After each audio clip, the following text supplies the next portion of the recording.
Et quand tu reviendras,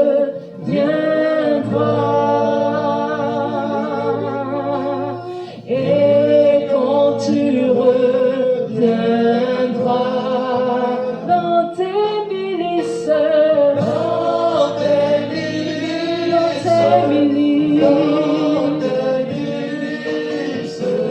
tu me retrouveras dans tes milices, dans tes milices, tu me retrouveras.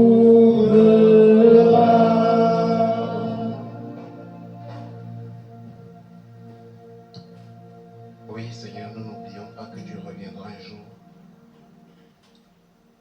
C'est ce qui est écrit dans ta parole et c'est ce qui s'accomplira, Seigneur.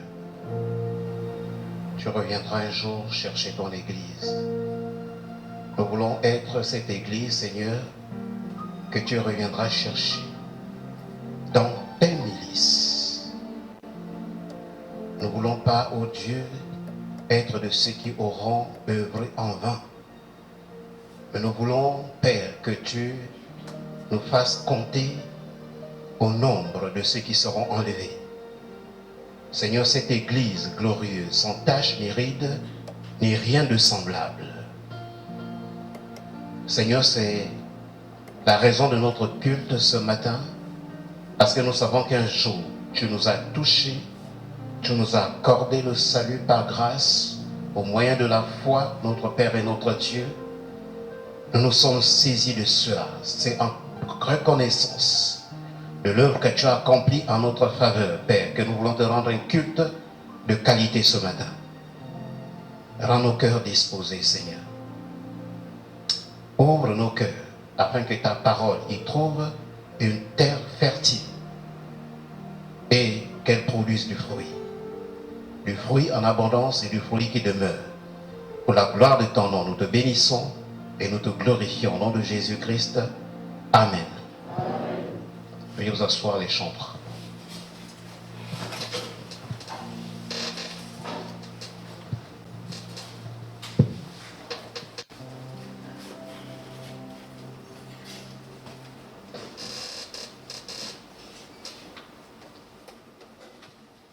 Nous sommes le dimanche 7 mars 2021. Je vous invite à ouvrir vos Bibles dans Matthieu chapitre 13. Évangile de Matthieu au chapitre 13. Et nous lirons le verset 44.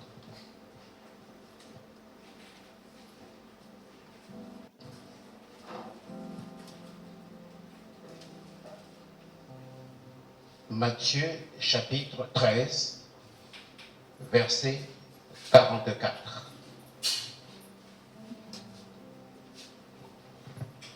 Je lirai dans la version Louis II et ensuite dans la version Parole vivante. Il est écrit dans Matthieu 13,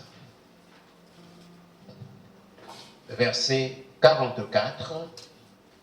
Le royaume des cieux est encore semblable à un trésor caché dans un champ. L'homme qui l'a trouvé le cache, et dans sa joie, il va vendre tout ce qu'il a et achète ce champ. Je reprends la lecture dans la version Parole vivante. Le règne des cieux est comme un trésor enfoui dans un champ. Un homme le découvre par hasard. Puis, comme le champ ne lui appartient pas, il le cache de nouveau. Il s'en va débordant de joie et s'empresse de vendre tout ce qu'il possède. Ensuite, il revient acheter ce champ. Père, nous te prions de nous révéler la profondeur de ta parole au travers de cette parabole. Tu t'es toujours exprimé en parabole, Seigneur, en ce temps. Et Seigneur, cela reste valable aujourd'hui. Mais nous avons besoin d'une intelligence renouvelée afin, notre Père et notre Dieu, de recevoir la révélation de la parole de Dieu, celle qui éclaire, Seigneur, celle qui nous guide, pour la gloire de ton nom. Nous te bénissons et nous te glorifions. Au nom de Jésus-Christ, Amen.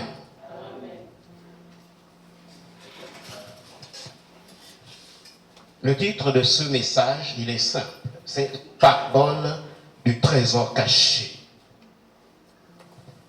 La parabole du trésor caché.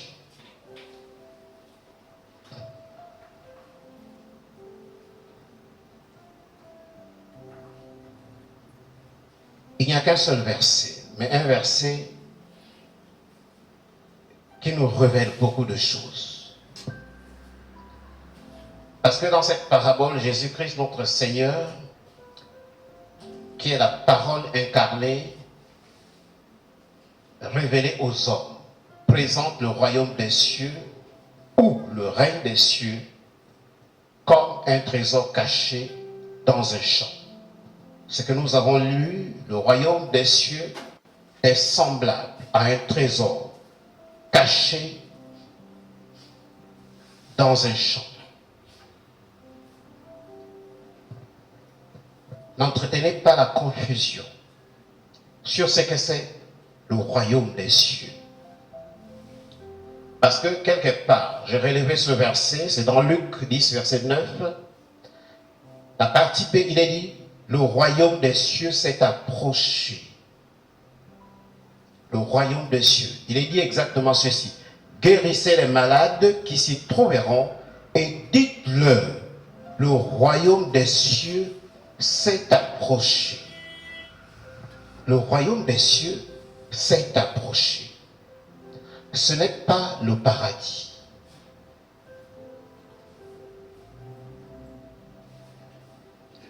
Le royaume des cieux s'est approché.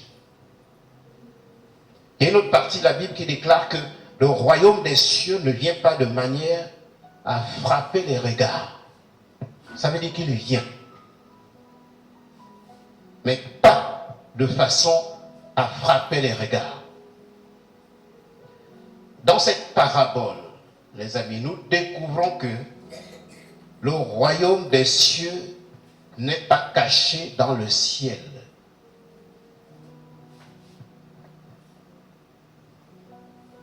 Le royaume des cieux n'est pas caché dans le ciel.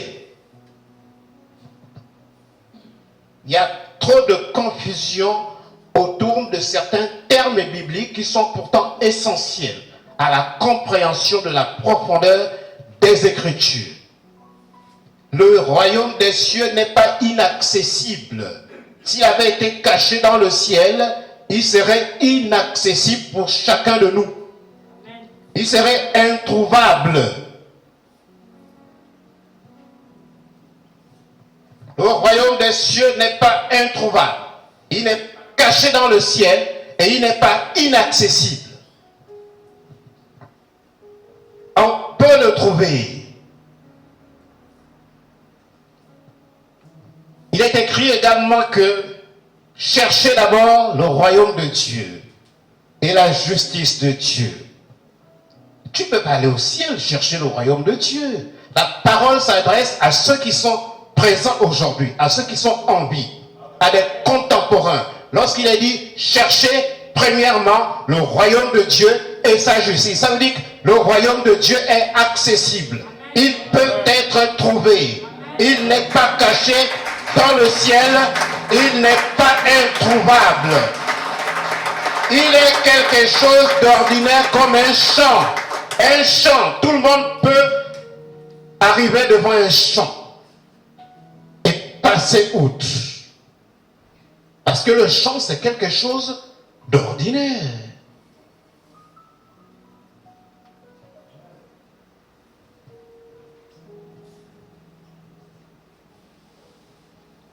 On peut passer à côté du royaume de Dieu.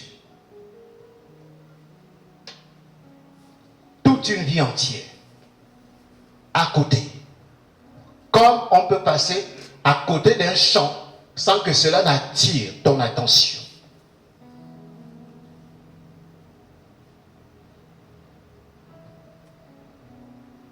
Vous savez, le trésor, ce n'est pas le paradis, je l'ai dit, mais c'est la vie que Jésus nous donne qui conduit au paradis. C'est ça. La Bible, dans la parabole du trésor caché, ne précise pas de quel homme il s'agit.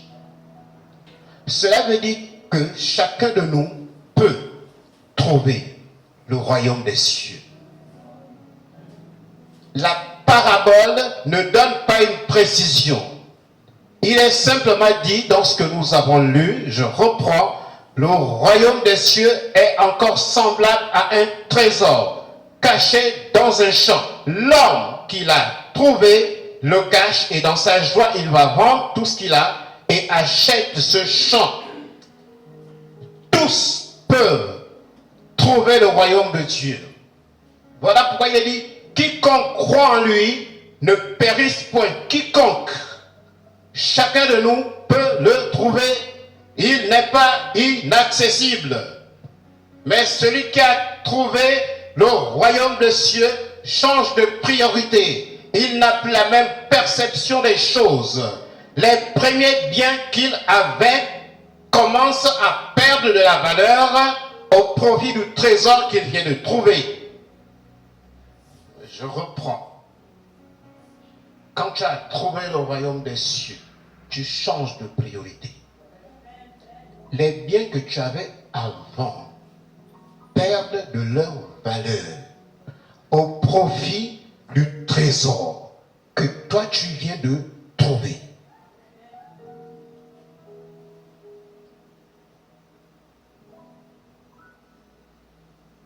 Vous savez, les biens que nous sommes appelés à avoir n'ont pas tous la même valeur. Tous les biens que nous sommes appelés à avoir n'ont pas tous la même valeur. La parabole là nous révèle que pour une âme éclairée par la parole de Dieu, tous les biens ne peuvent pas être placés au même niveau d'égalité. Tous les biens ne peuvent pas être placés au même niveau d'égalité. La Bible déclare que la nature nous enseigne. Il y a certains biens qui sont plus importants, plus précieux que d'autres. Mais le bien le plus précieux, c'est le royaume des cieux, qui est comme un trésor caché dans un champ. Dit la parabole du trésor caché. On ne peut pas classer tous les biens qu'on est appelé à avoir sur un même pied d'égalité. Dans la vie des hommes, un seul bien, tu peux partir d'ici et oublier tout ce que j'ai dit. Mais n'oublie pas ce que je te dis maintenant. Dans la vie des hommes, un seul bien est digne d'être classé dans la catégorie des trésors. Le bien là s'appelle le royaume des cieux. Un seul bien est digne d'être classé dans la catégorie des trésors.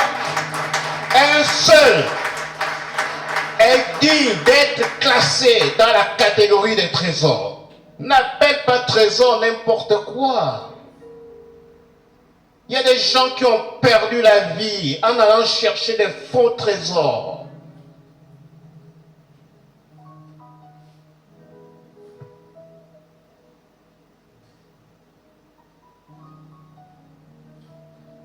Les autres biens ne sont pas dignes d'être appelés des trésors. Pourquoi? Parce que, nous dit la parole, la rouille peut les détruire.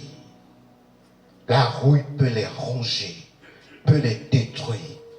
Tous les biens, les amis, que nous avons là, indépendamment de la parole de Dieu, sont des biens qui peuvent être détruits, qui peuvent périr. Ils sont périssables. Le seul bien digne d'être appelé trésor, c'est le royaume des cieux. C'est ce que la parabole nous déclare, nous enseigne. Pendant que les autres se battent pour des faux trésors, ton regard et ton cœur doivent être orientés vers le trésor que la majorité des gens ne connaissent pas, mais qui est pourtant accessible à tous. Les gens se battent beaucoup pour les trésors dans ce monde. Des bagarres à n'en plus finir. Un homme peut tuer son enfant. Un enfant peut tuer son père ou sa mère. Il y a des pasteurs qui se sont empoisonnés pour les choses de la terre. Quelqu'un peut même tuer son pasteur pour des faux trésors. Des gens ont vendu leur âme au diable à cause des faux trésors. Et aujourd'hui, ils continuent à liquider moins cher leurs âmes à cause des faux trésors. Ne voyez pas des gens qui sont très hauts là-bas, hein? Même ceux qui sont au bas niveau. Il y en a qui ont vendu leur âme pour acheter des faux trésors.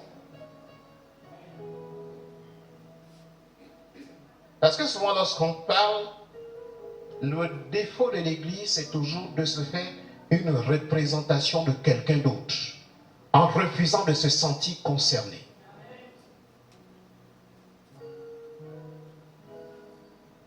Le royaume des cieux est encore semblable à un trésor caché dans un champ. L'homme qui l'a trouvé le cache, et dans sa joie, il va vendre tout ce qu'il a et achète ce champ. Et depuis que tu affirmes avoir trouvé ce trésor, tu as vendu quoi? Voilà la question. La question là, ne faites pas comme avec l'histoire de Dorcas, où il a été enseigné à l'église la libéralité, le fait de prendre soin des autres, d'être au service des autres. Et au sortir de cet enseignement, on a été assailli par des demandes à n'en plus finir. Comme si on vous avait dit que c'est nous Dorcas, mais Dorcas c'est toi. C'est pas le pasteur. Depuis que tu dis que tu as trouvé le trésor caché là, tu as vendu quoi? Qu'est-ce que tu as vendu? Ton énergie, c'est toujours pour tes affaires personnelles. Ton temps, c'est toujours pour tes affaires. Ton argent est toujours précieux pour toi. C'est ça ton trésor. Depuis que tu affirmes avoir trouvé le trésor, quel est le royaume des cieux? Qu'est-ce que tu as vendu?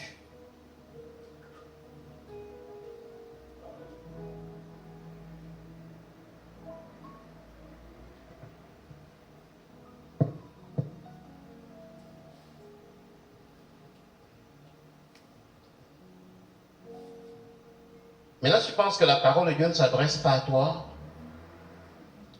C'est dommage. Même une offrande à nature qu'on décrète, tu viens les bras ballants, tu es indifférent.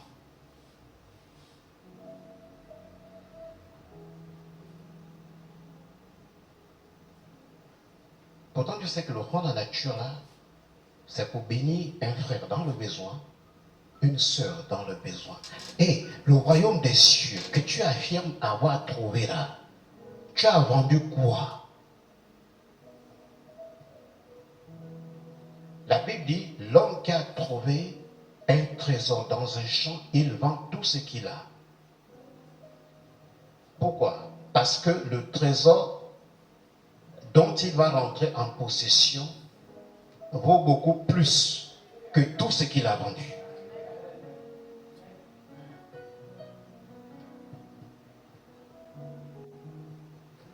Je comprends aujourd'hui. Vous savez, il y a des paraboles que je lis dans la Bible. Je ne peux pas prêcher dessus.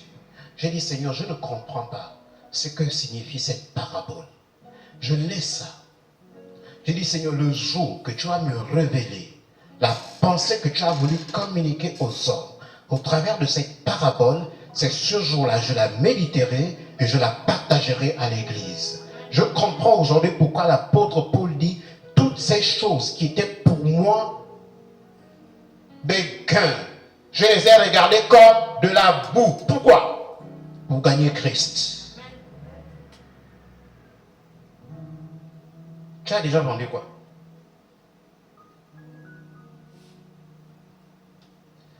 Lisez le journal que je vais mettre sur le forum demain ou mardi. Lisez ça. Là, ce n'est pas les vidéos inaccessibles. Lisez ce journal-là. Je ne vous ai jamais demandé de lire le journal. S'il vous plaît, lisez cet article.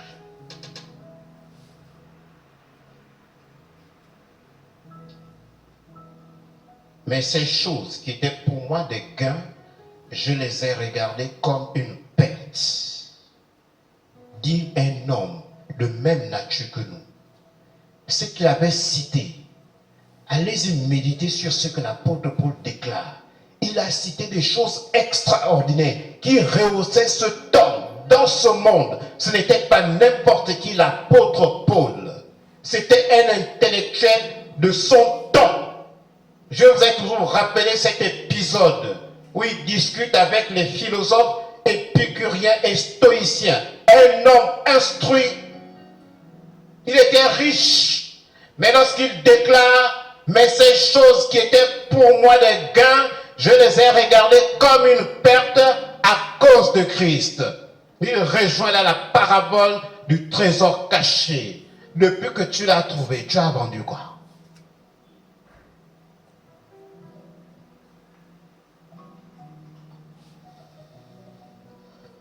On ne peut pas avoir deux trésors. Comme on ne peut pas servir deux maîtres. On ne peut pas avoir deux trésors. Parce que tu n'as qu'un seul cœur.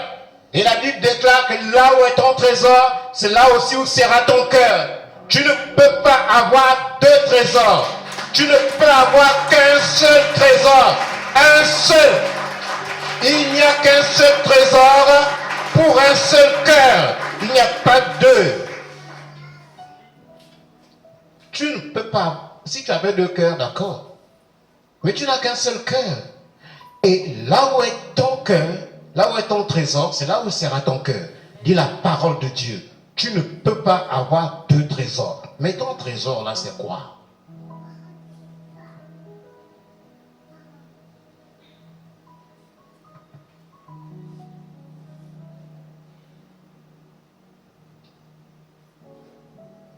Vous savez, le salut est gratuit, entièrement gratuit. Mais il faut savoir renoncer à tout ce qui nous empêche de le posséder.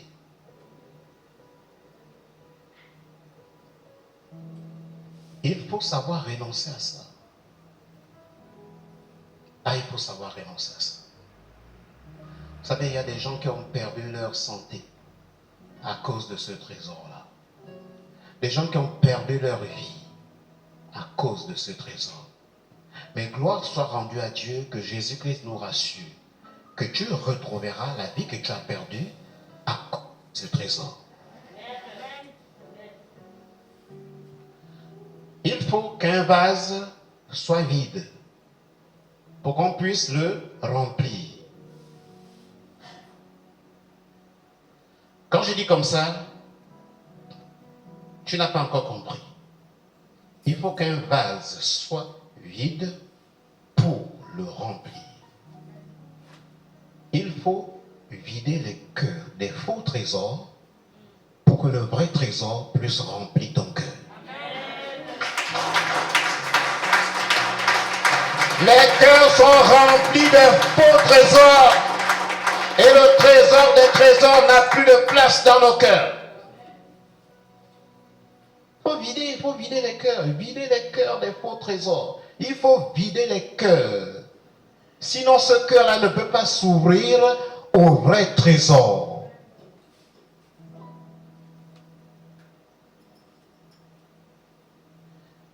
L'homme achète le champ. Hein? Il n'achète pas le trésor.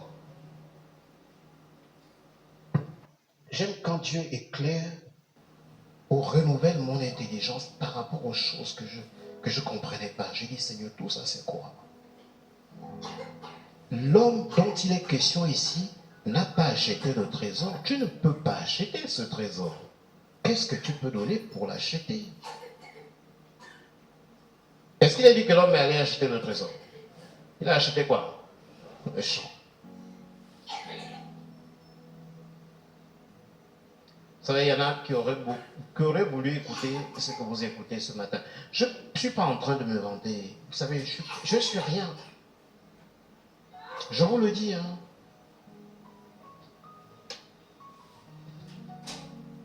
Je vous prêche ce que Dieu m'a mis à cœur, après je rentre chez moi. Rien d'autre. Je ne vous demanderai rien. Le trésor là est trop cher pour qu'on puisse l'acheter. Ce que tu peux acheter, c'est le champ dans lequel il y a le trésor.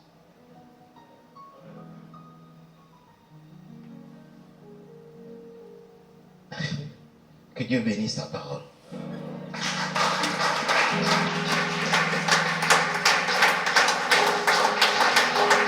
Gloire à toi, Seigneur. Merci notre Père et notre Dieu pour la révélation de la parole. Seigneur, je te prie, ô Dieu de gloire, Dieu de bonté, Dieu de fidélité, Seigneur, de nous aider à vider nos cœurs des faux trésors, afin que le trésor des trésors remplisse nos cœurs, Seigneur. Merci pour ta parole encore ce matin. Merci pour ta présence. Merci pour le Saint-Esprit. Merci, ô Dieu, parce que tu es le Dieu qui nous éclaire toujours au temps convenable, Seigneur. Nous te bénissons et nous te glorifions. Au nom de Jésus-Christ. Amen.